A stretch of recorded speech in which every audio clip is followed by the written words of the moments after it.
حضرت فضالہ رضی اللہ تعالیٰ عنہ کہتے ہیں کہ میں بڑا دلدادہ تھا عورتوں کا،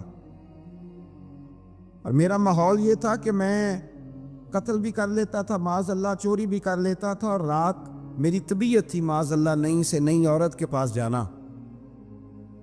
کہتے ہیں ابو جہل نے اعلان کیا کہ جو نبی پاک علیہ السلام کا سر اقدس معاذ اللہ کاٹ کے لائے گا، نقل کفر کفر نہ باشر، 100 سرخ اونٹ انعام ملے گا۔ تو میں نے ارادہ کر لیا کہ میں بہت سارا انعام حاصل کروں گا۔ حضرت فضالہ کہتے ہیں کہ میں نے خنجر تیار کیا اور میں نے بغل میں اس کو چھپایا، اوپر میں نے چادر اوڑھ لی۔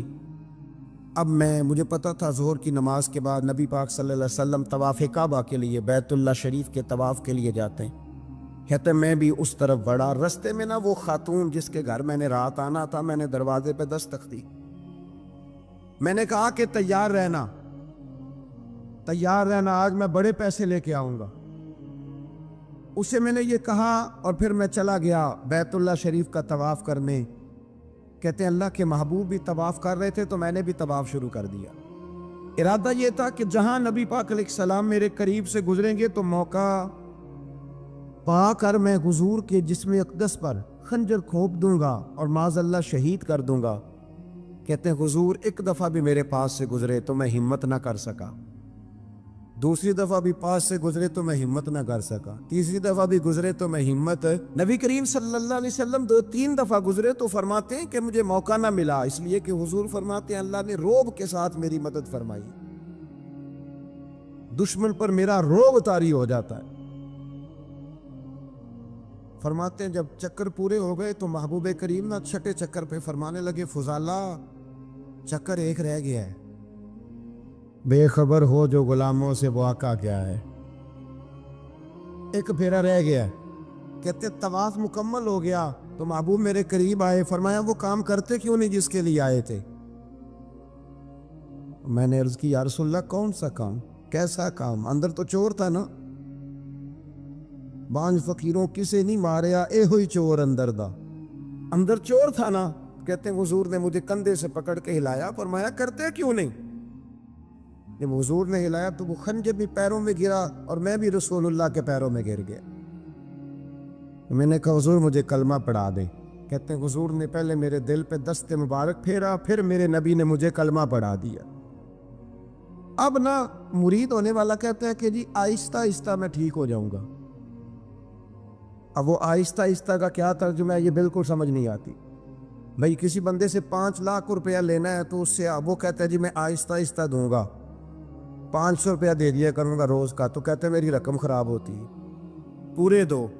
اور نیکی کی بات جب آتی ہے تو کہتے ہیں حضرت صاحب دین اتنا سخت نہیں ہے، میں آہستہ آہستہ ٹھیک ہو جاؤں گا۔ اب میں مغرب عشاء پڑھنی شروع کر دیا میں نے، اب میں تسبیح لے لی ہے، کل میں نے بھی آہستہ آہستہ میں ٹھیک ہو جاؤں۔ یعنی رقم لینی ہو تو وہ آہستہ آہستہ قبول نہیں ہے، لیکن اور مکان کی رجسٹری اگر کرانی ہو تو مالک مکان کہے کہ آہستہ آہستہ کرا لو، کہتے ہیں پیسے پورے دیے ہیں، سویرے چل اور بیان دے، یہ کیا بات؟ حضرت فضالہ کہتے ہیں ابھی میں نے کلمہ پڑھا، ابھی میں واپس آیا، رستے میں وہ بی بی کھڑی تھی، کہتے ہیں میں وہ شخص تھا کہ عورتیں مرتی تھی میرے اوپر، اور کسی کی جرت تھی کہ وہ آئے بائیں شائیں کرے، لیکن فرماتے ہیں میں بی بی کے پاس سے گزر گیا۔ پہلے تو اس کا خیال تھا رکے گا، لیکن جب میں رکا نہ تو دروازے پہ آئی، اور جب میں گزر گیا تو اس نے آواز دی، لیکن میں نے سنی انسنی کر دی۔ جب آگے بڑھا تو میرے پیچھے دوڑی، فرماتے ہیں مجھے پکڑ کے کہنے لگی فضالہ تجھے کیا ہوا، تو وہی نہیں جو یہاں سے گیا تھا؟ آپ فرماتے ہیں میں کبھی نہیں رویا تھا، میں کبھی نہیں رویا تھا۔ اور جب کہا نا تو وہی نہیں، کہتے میں نے سر اٹھایا تو میری آنکھوں میں آنسو تھے۔ میں نے کہا میں جو گیا تھا وہ نہیں ہوں، اب تو میں محمد عربی کا غلام بن گیا، اب میں وہ نہیں ہوں، اب نہیں ہو سکتا کہ کوئی میری نظر میلی ہو جائے، یہ کیسے ممکن؟ دل میں میل کچھ رہ کے نفل پڑھنا، عبادتیں کرنا، ریاضتیں کرنا، صدقات دینا زیادہ نفع بخش نہیں ہوتا۔ دل صاف ہونا تو تھوڑی عبادت بھی کام آ جاتی ہے۔ یہ حدیث بتاتی ہے کہ دل صاف ہو تو تھوڑے صدقے بھی زیادہ نفع کر جاتے ہیں۔ کچھ چیزوں سے دل سخت ہوتا ہے، جو لوگ دنیا داری کی اور فضول باتیں زیادہ کرتے ہیں ان کا دل سخت ہو جاتا ہے۔ جو ہنستے زیادہ ہیں ان کا بڑا سخت ہو جاتا ہے، اور صوفیاء کہتے ہیں جو کسی پہ ہنستے ہیں نا ان کا تو مردہ ہی ہو جاتا ہے، تو معاملہ ہی ختم ہو گیا۔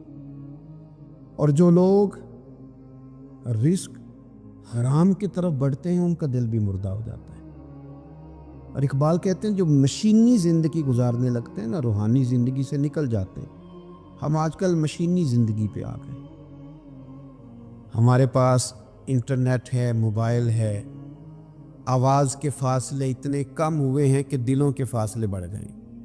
اقبال کہنے لگے دل کے لیے موت ہے، دل کے لیے موت ہے، دل کے لیے موت ہے یہ مشینوں کی حکومت۔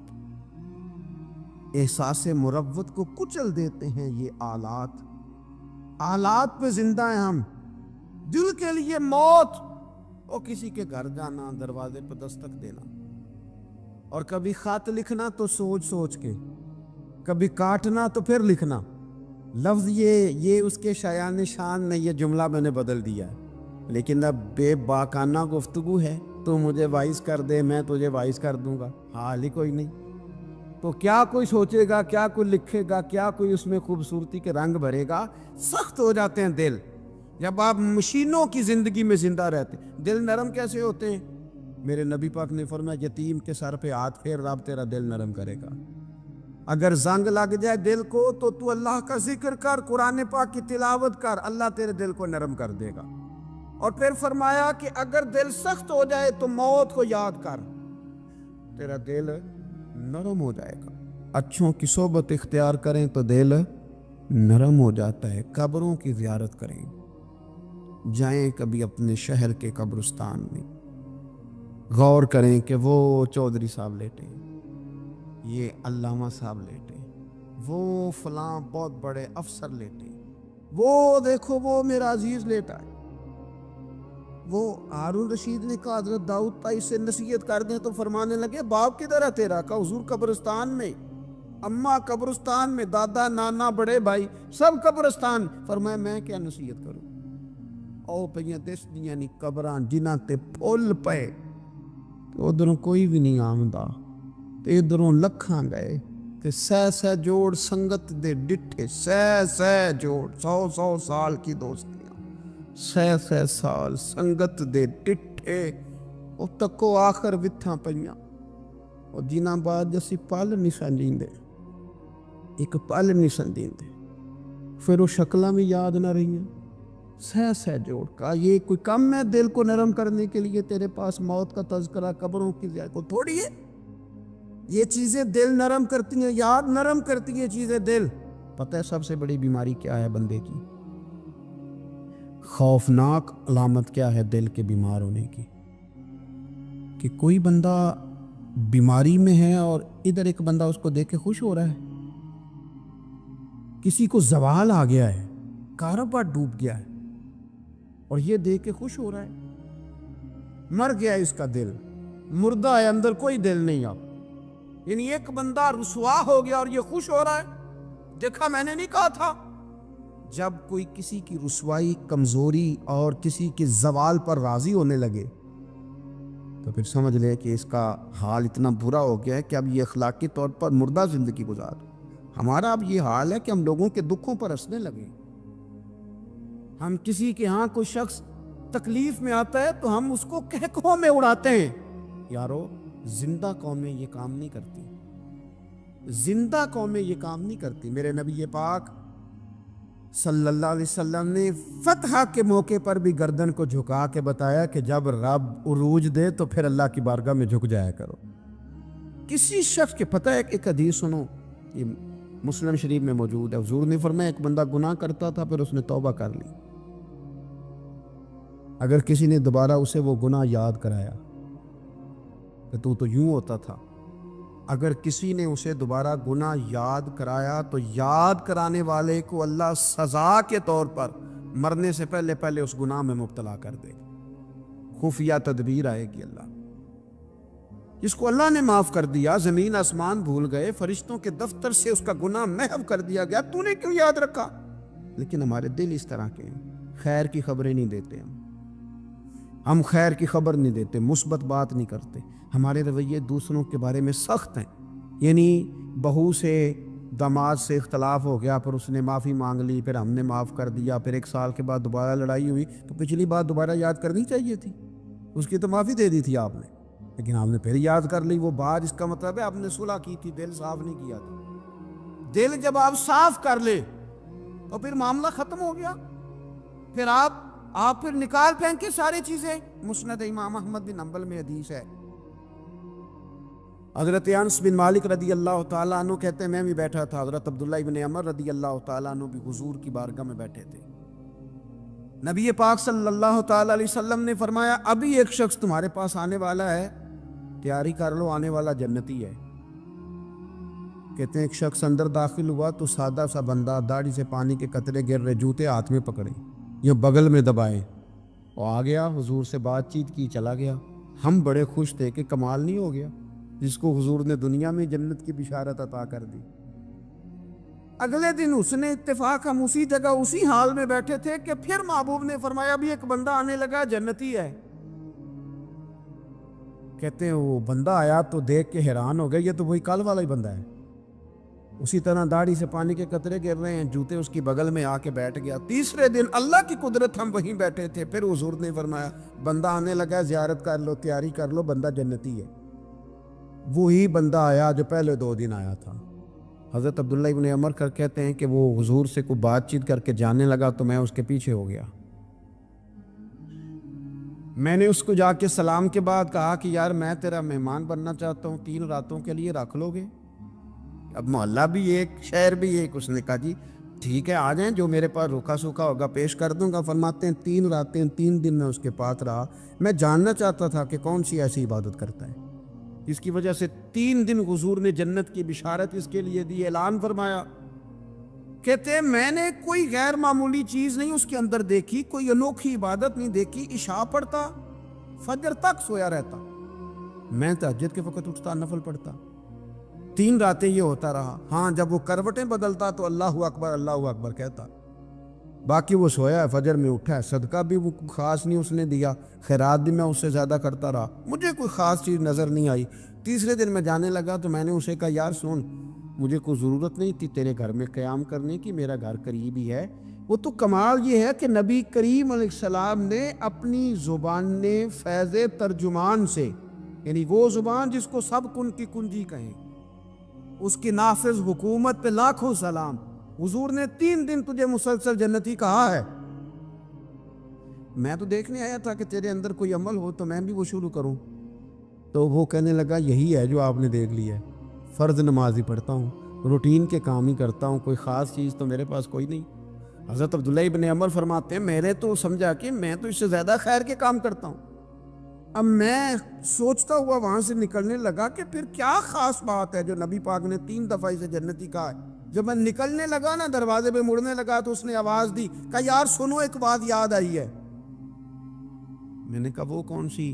کہنے لگا یار جب سے بالغ ہوا ہوں نا، جب سے اللہ نے توفیق اسلام دی ہے، میں نے جب بھی اپنا دل دیکھا ہے نا، جب بھی میرے دل میں کسی کے لیے حسد کوئی نہیں، کوئی عداوت نہیں، کوئی بغض نہیں، کوئی کینہ نہیں، کوئی کیا کر رہا ہے، میرے دل میں سب کے لیے خیر ہی ہے، دل میرا صاف ہے، اس کے علاوہ نہیں مجھے پتا کیا عمل ہے۔ حضرت عبداللہ بن عمر کہتے ہیں پھر مجھے سمجھ آ گئی ہے، یہ جو تیرے دل کی صفائی ہے نا، یہ بنیاد بن گئی ہے جس کی بنیاد پر نبی پاک نے تجھے 3 دفعہ جنت کی بشارت عطا فرمائی ہے۔ تو امام غزالی رحمۃ اللہ علیہ فرمانے لگے کہ اگر آئینے پہ گرد پڑ جائے تو اس میں عکس صحیح نظر نہیں آتی، آئینے صاف پھر اس پہ عکس نظر آتے۔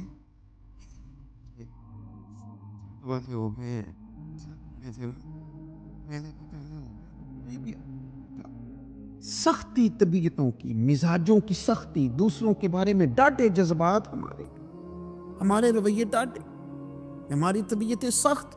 حضرت عبداللہ ابن مسعود رضی اللہ تعالیٰ عنہ نے ایک شخص کو جنازے کے موقع پہ ہنستا ہوا دیکھ لیا، فرمایا آج کے بعد تیرے ساتھ کلام نہیں کروں گا۔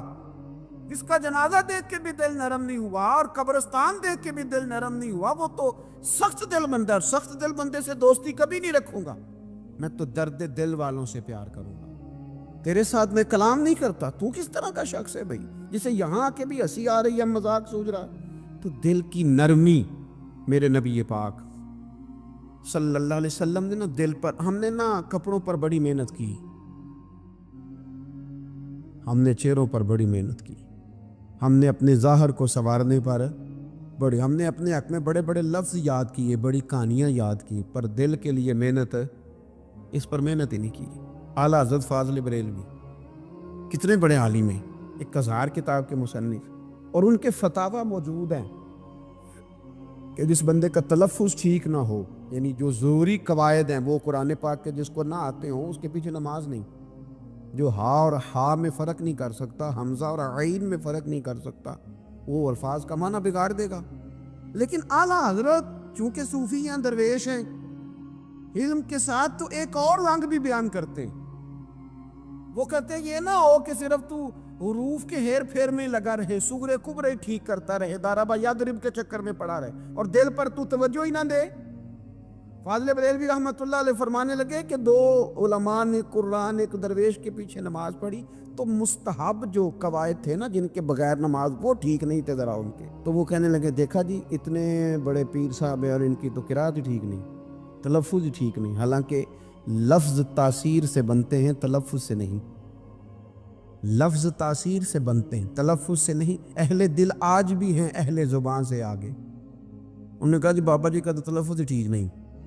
اعلیٰ حضرت نے لکھا ہے ملفوظات شریف میں، فرماتے ہیں پھر وہ نہ نہانے کے لیے چلے گئے نماز پڑھ کے فارغ ہو کے، تو وہ پانی میں اتر گئے تو شیر ان کے کپڑے اٹھا کے لے گیا۔ اب کتنی کو دیر پانی میں رہتے، نکلے بھی تو کیسے نکلے، شرم آتی ہے۔ مختصر لباس پہن کے وہ غسل کرنے کے لیے گئے تھے، اب پانی میں سردی، کتنی کو دیر بندہ پانی میں رہے۔ لوگوں نے آ کے کہا حضور وہ آپ کے مہمان تو الجھ گئے، بڑے بری طرح پھنس گئے، مہربانی فرمائے ان کو تو بچائیں، وہ تو سخت الجھن میں۔ کہ کیا ہوا؟ کہنے لگے وہ شیر کپڑے لے گیا، اور وہ پانی میں ہے، اب کچھ تو ہونا چاہیے۔ تو وہ بزرگ گئے، جا کے نہ دور کھڑے ہو کے شیر کو آواز دی، شیر کو۔ حضور کے صحابی تھے نا حضرت سفینہ، قافلے سے رستہ بھول گئے، ایک سائیڈ پہ ہو گئے تو سامنے شیر آ گیا۔ میں نے کہا ہے لیکن جب آ جائے تو، جب شیر سامنے آ جائے، جب سامنے آ جائے پھر پتہ چلتا ہے کہ یہ تو واقعی آ گیا ہے، پھر انداز اور ہوتا ہے۔ حضرت سفینہ کے سامنے شیر ہی آ گیا، مشکات میں شیر آیا۔ اب کوئی بھاگتا ہے، کوئی چڑھتا ہے درخت پہ، کوئی لکڑی اٹھاتا ہے، کوئی اسلحہ پکڑتا ہے۔ حضرت سفینہ فوراً بولے، کہنے لگے او شیر ذرا خیال کرنا میں رسول اللہ کا غلام ہوں۔ پھر آکھیا شیر سفینہ تائی جارا یارا جاندے، او جڑے غلام رسول اللہ دے اسی غلام ہونا دے۔ شیر دم لاتا رستہ چھوڑ گیا، اور بابا جی بھی گئے۔ فاضل بریلوی کہتے ہیں شیر کو آواز دی، شیر دوڑا آیا، آگے کہنے لگے وہ ہمارے مہمانوں کے کپڑے لے گئے، تو یہ شرم نہیں آتی؟ تو شیر کپڑے اٹھا کے واپس لایا۔ ان علماء کو، حضرات علماء کو کپڑے پیش کیے۔ جب ان کو پیش کیے تو پیش کرتے ہی بزرگ پھر فرمانے لگے، کہنے لگے مولانا تم نے لفظ سیدھے کیے ہیں، میں نے دل سیدھا کیا ہوا ہے۔